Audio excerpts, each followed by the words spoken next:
Welcome. I know I'm enjoying hearing from all of you some really positive things, especially some of the impressions from out of Pottstown. Really helpful and great to hear, and very affirming and reaffirming about what we're doing. I'm standing in here today for Zach Lehman, who is our headmaster. He's unable to be here this morning, but he will be here this afternoon, so you'll get to meet him as well.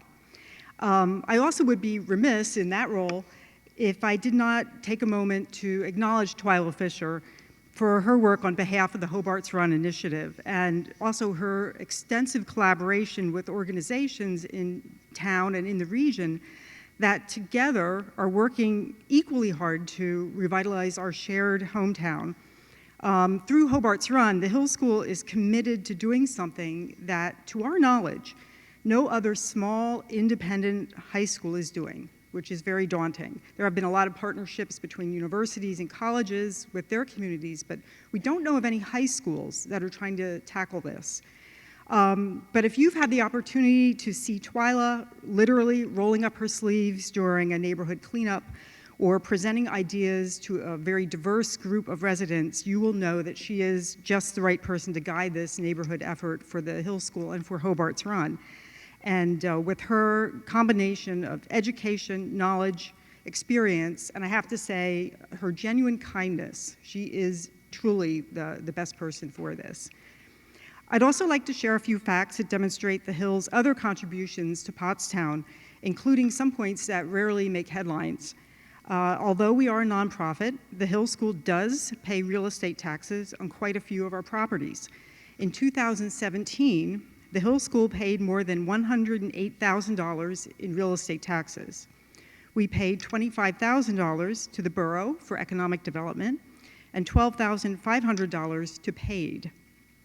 We contribute generously to our 4 local fire companies as well as many other Pottstown organizations. We are one of Pottstown's biggest employees. Our 296 employees contributed $140,000 in local services and income taxes in 2017. Also, in terms of business investment, in 2017, the Hill purchased approximately $1.9 million in goods and services from 735 Pottstown businesses. That figure does not include the dollars spent by students, parents, alumni, and visitors from our national and international constituency. So Hill really strives to support local businesses.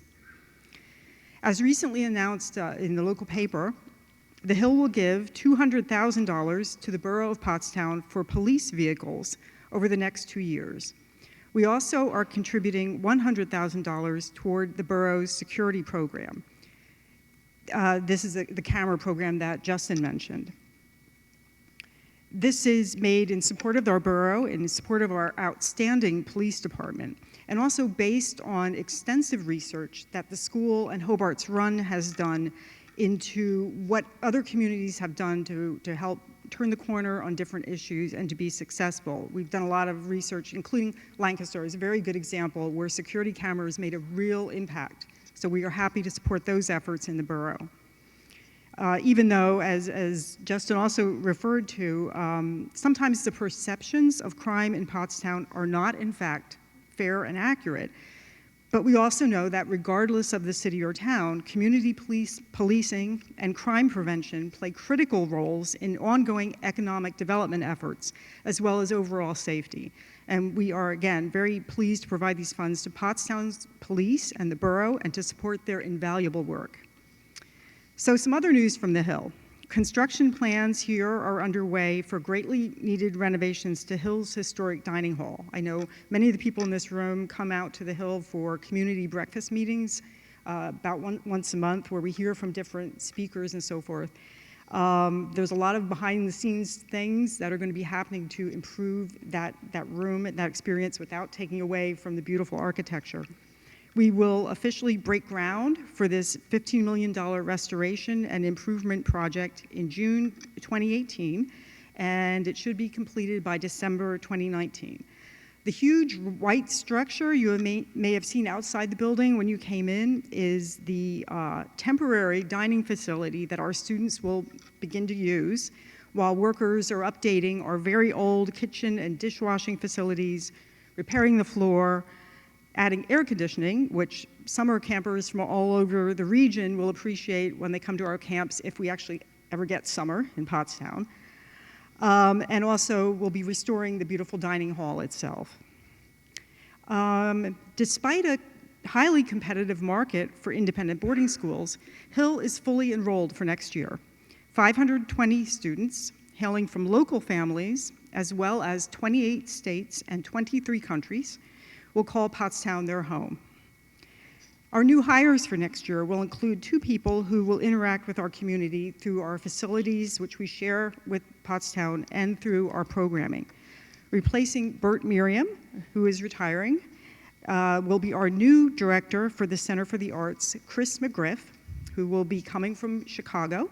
Chris has been a director or production assistant for a dozen acclaimed regional theaters, as well as several Broadway and off-Broadway houses. Also, replacing the Reverend Dr. John Houghton, who is retiring, will be our new chaplain, the Reverend Christy Adams.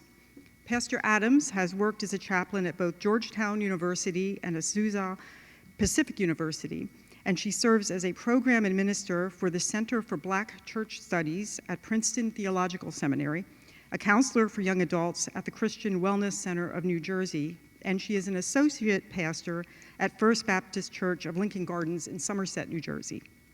So you'll be seeing her, I'm sure, at a variety of community forums.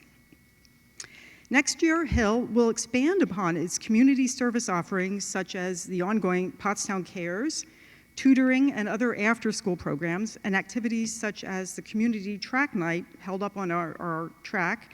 That's coming up on Friday, May 11th at 6 p.m. Notably, Hill administrators and faculty members are working with an intentionally enhanced emphasis on authentic place-based learning. Place-based learning involves tying academic study into place, and in this case, to Hill's location. While we have been engaged in such projects involving place-based learning, authentic learning, we want to do far more to implement mutual opportunities for learning and partnership in Pottstown and the region. So that's a glimpse of what's going on at the Hill. We are certainly dedicated to Pottstown in every way and passionate about collaboratively creating an even better, even more thriving community. At this point, Twyla's going to come up, takes a couple of my 7 minutes, I think, and talk a little bit more specifically about Hobart's Run and some of the investors who have found success here in Pottstown. Thank you.